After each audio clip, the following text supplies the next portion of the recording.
সাধক সাধনার একটা স্তর হতে আরেকটা স্তরে যখন পৌঁছে তার ব্যথা হয়। প্রসবের ক্ষেত্রে যেমন ব্যথা ঠিক তেমনই। ৪৬ নং ভূপেন বোস এভিনিউ, শ্যামবাজার, কলকাতা, ২৩শে জুলাই ১৯৬০ খ্রিস্টাব্দ।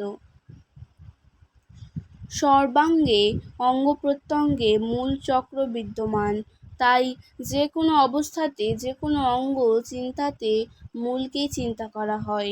সেই মূলেই মূলত্বের মূল্যকে উপলব্ধি করা যায়। এই কথা শুধু গ্রন্থের কথা নয়, এটা জীবনের কথা। এই চক্র জীবন্ত চক্র। এ সকলের জন্য, এটা সকলের কথা। আমরা যার ভেতরে আছি এটা তারই কথা। জগতের যে রূপ তারই কথা, শুধু নানা নামে অভিহিত। নাম ভেদ নানা রকম মাত্র। নাম ভেদে ভেদে যে সমস্ত চক্রবিধির বিধানে রয়েছে তা শুধু চিন্তার সুবিধার্থে একটা নির্দিষ্টতার মধ্যে মনোনিবেশ করে যাতে মনস্থাপন হয় তারই বিধি ব্যবস্থা করছেন বিধিরা। জায়গা বিশেষে গুরুত্ব দিয়ে দিয়ে চক্রগুলোর মূল্য বাড়িয়ে দিয়েছেন। যে সপ্ত চক্রাধির বিধি রয়েছে, প্রকৃত চিন্তাতে কি কি উপলব্ধি হয় সেই বিষয়ে জেনে নেওয়া সমীচীন। এই সপ্তচক্র যে শুধু দেহেই অবস্থিত তা বললেই শেষ হবে না। এই ব্যবস্থা সর্বত্র। বিশ্বরূপের যে কোনো একটি রূপে ধ্যানস্থ হলে বস্তুর সম্মুখীন হওয়া যায়। চক্র সেখানেও বিদ্যমান। সহজাতভাবে যাতে চিন্তার সুবিধা হয় তার জন্যই এই সপ্তচক্রবিধি দেহের অঙ্গবিশেষে অঙ্গে। যোগীরা ওই ওই অঙ্গ চিন্তা করে এক একজন এক এক বর্ণনা দিয়েছেন নানা বর্ণে বর্ণে। বর্ণ ভেদে ভেদে ব্যাখ্যায় না গিয়ে অঙ্গের যে কোনো একটিকে মূল চিন্তা করে তার ব্যাখ্যা করলে প্রকৃত অর্থ তখন মিলবে।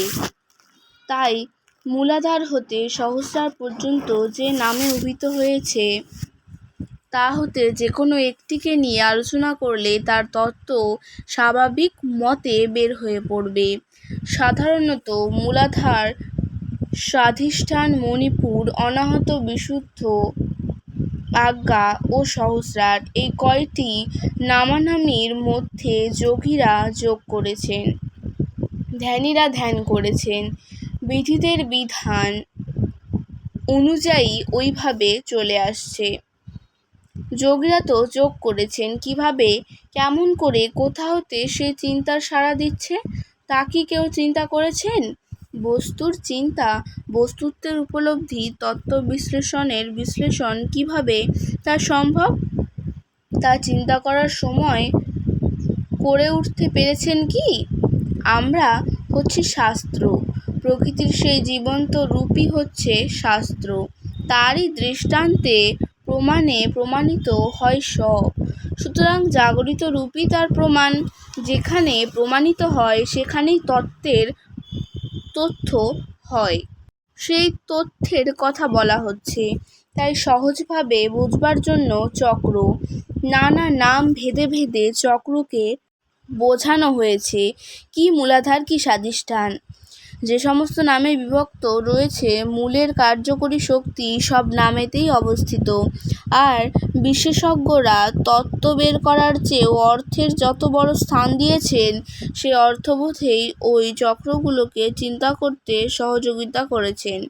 আর অর্থবোধে অর্থবোধ এনে মনোসংযোগের সাহায্যে তা প্রয়োগ করে গেছেন।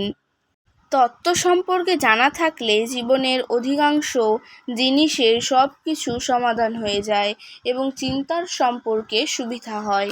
আমরা যেভাবে রয়েছি, যেভাবে বিচরণ করছি তাই চক্র।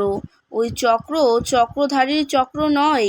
আবর্তনের মাঝে, পরিবর্তনের মাঝে, গতির মাঝে যেভাবে চলে যাচ্ছে সৃষ্টির ধারা, সেটাই চক্র। সেই গতিশীলতার আজও শেষ হয় নাই। সেইটাই হচ্ছে চক্রের কথা। জীবনের প্রতি শিরায় উপশিরায় চক্র আছে। এই চক্র অঙ্কনে নয়, গ্রন্থিতে গ্রন্থিতে তা বর্ণিত আছে। কেবল নামে অভিহিত কয়টা, শুধু বুঝবার জন্য। এই সপ্তচক্র জীবগণের সুবিধার্থে দেখানো হয়েছে। সুরকে আরও সুরে আনার জন্যই সুরধ্বনির ধ্বনি, তন্ত্র, মন্ত্র ইত্যাদি সেই মূলেরই মূল মন্ত্র হিসাবে ব্যবহৃত হয়েছে। সা রে গা মার মতন সুর সাধবার জন্য সুরকে তালে মানে লয়ে এনে সুরজ্ঞেতে পৌঁছানোর জন্য যে সাধনা, এও ঠিক তাই। সা রে গা মার সপ্ত স্বরলিপিতে যেমন সর্বসুর গাথা, ওই সপ্তচক্রেও সর্বব্যাপ্তমান সর্বশক্তি ওই চক্রে চক্রে বাঁধা। ভাষা শিখবার জন্য প্রথমে স্বরবর্ণে ও ব্যঞ্জনবর্ণে সর্বভাষা যেমন গাথা, বিশ্বরূপ এমনিভাবে জীবলোকে বাঁধা। রূপের পরিচয় স্বর ও ব্যঞ্জনবর্ণের মতন। এখন সংযুক্ত ভাষা ব্যবহারের ওপর করছে নির্ভর। এই যুক্ত সর্ব অবস্থাতেই আবদ্ধ। মূলাধার হতে সহস্রার অবধি বিরাটের সুরে বাঁধা আছে।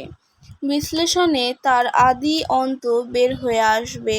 স্বাভাবিক মতে প্রাকৃতিক নিয়মানুযায়ী চক্রে ধ্যানস্থ সবাই। জীব সর্বাবস্থায় সেই চক্রেতে সর্বসময়ের জন্য বিরাজ করছে।